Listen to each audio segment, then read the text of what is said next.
그 자체는 분명히 강점이다.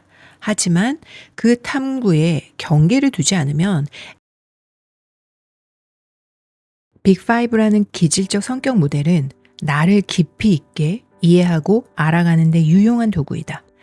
지난 영상에서는 빅5에 해당하는 개방성, 성실성, 외향성, 우호성, 신경성 이 5가지 축이 무엇을 의미하는지 그리고 각 축마다 간략한 사례를 정리해봤다.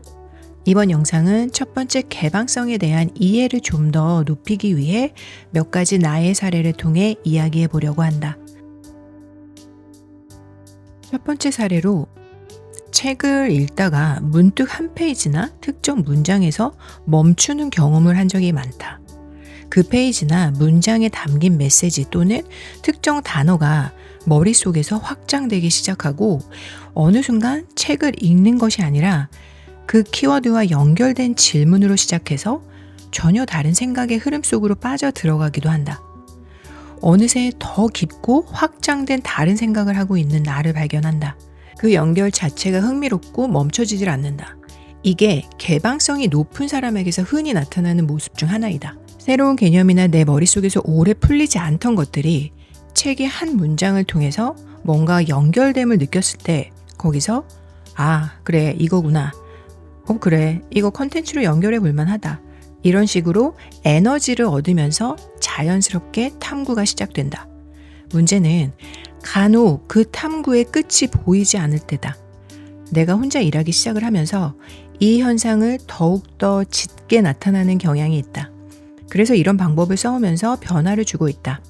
그 순간 떠오른 생각과 질문은 포스트잇에 기록해서 해당 페이지에 붙여둔다. 그리고 나중에 다시 들여다본 후에 좀 더 숙성이 필요한 생각이라면 내 기록 노트에 제대로 적어둔다. 그냥 버려질 생각이라면 바로 그 포스트잇을 버린다. 나처럼 개방성이 아주 높은 사람이라면 생각의 숙성 단계를 거칠 필요가 있다. 두 번째 사례로는 처음 가보는 곳, 처음 만나는 사람, 처음 접하는 분야에서 개방성이 높은 사람은 흥미와 설렘을 느끼는 경향이 있다. 즉, 익숙한 것에 대해서는 실증을 느끼거나 오히려 무기력해지는 것을 종종 보게 된다. 그런데 이것이 마냥 좋은 것만도 아닌 것이 새로운 것, 낯선 경험 등을 하고 난 뒤에 그 피로가 한꺼번에 몰려온다는 것이다. 이거는 새로운 외부 자극을 받는 동안 머릿속이 계속 돌아가고 있기 때문이다. 설레는 그 순간에도 뇌는 쉬지 않고 있다. 이처럼 높은 개방성은 에너지를 충전하는 것처럼 보이기도 하지만 결국 뇌 에너지를 많이 사용한다. 그래서 나는 이런 경우에 아무리 시간적 여유가 있어도 새로운 경험에 대해 한 번에 많은 시간을 쏟으려 하지 않는다. 예를 들어 전시회에 가면 설레는 마음이 앞서다 보니 정신없이 이곳저곳을 다닌다. 그렇게 휴식 없이 한 3-4시간쯤 지나면 넉다운이 되곤 한다. 그 후로는 전시회 맵을 미리 보고 우선순위를 정해서 움직인다. 그 편이 훨씬 오래 즐겁게 볼 수 있다.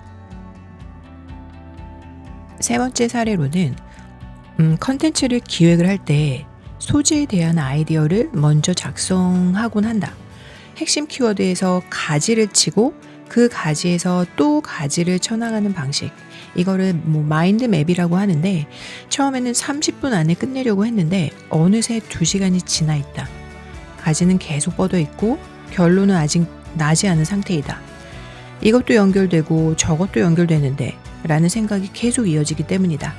이게 바로 개방성이 높은 사람이 작업을 할 때 빠지기 쉬운 패턴이다. 연결 자체가 재미있기 때문에 멈춰야 한다는 신호를 자주 놓친다. 간혹 결론 없이 에너지만 소진되는 상황을 마주하기도 한다. 이런 경험을 자주 하고 나서 나는 스마트워치로 시간을 미리 제한해 두고 강제 알람 기능을 활용하기도 한다. 네 번째 사례로는 친한 친구들과 가끔 만나서 사는 이야기를 하면서 수다를 떨 때가 있다. 한 친구가 대화 중에 한마디를 했다. 우리 대학교 때 너가 알던 사람들이랑 우리를 우리랑 잘 연결하곤 했었어. 너 그거 기억나? 그냥 대화 중에 스치는 말이었다. 그런데 나는 그 말을 집에 가져와서 계속 생각을 한다. 내 또 다른 친구들과 지금 이 친구들을 서로 연결해 주곤 했던 기억을 상기하면서 그때 내가 왜 그랬을까? 라고 질문을 하면서 여러 가지 생각을 연결하기 시작한다. 타인의 모든 말에 깊은 생각을 하는 건 아니다.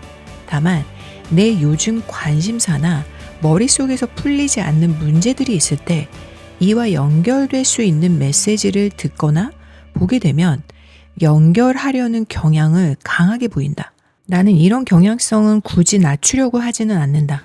내가 가지고 있던 문제를 해결했을 때가 꽤 많았다. 다만 이 생각으로 너무 오랜 시간을 소비하지는 않으려고 한다.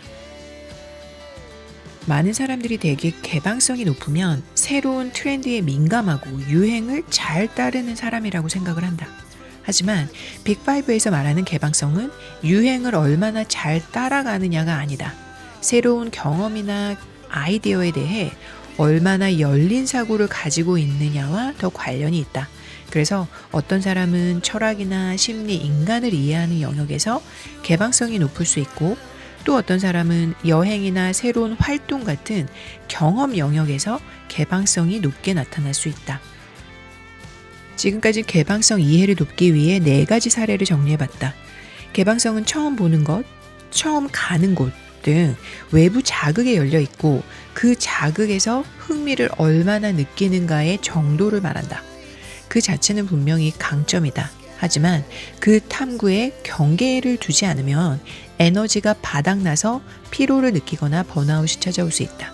지난 영상에서도 말을 했지만 빅5로 자기를 점검하는 이유는 나를 바꾸기 위함이 아니라 나를 더 잘 이해해서 성장하는 방향으로 가기 위함이다.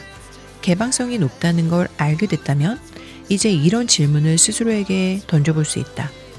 나는 어느 순간에 그 생각이나 행동의 흐름을 의식적으로 끊어야 할까? 그리고 개방성을 이해하려면 나는 어떤 영역에서 좀 더 열려있는 사람인가를 묻는 것이 더 중요하다. 이런 질문을 습관처럼 던지는 과정이 결국 나를 이해하고 나답게 성장해가는 방법이 된다. 다음 영상에서는 빅5 중에서 성실성 관련 사례에 대해 다뤄보도록 하겠습니다. 오늘 영상이 도움이 되셨다면 다음 에피소드도 함께 해주시기 바랍니다. 감사합니다.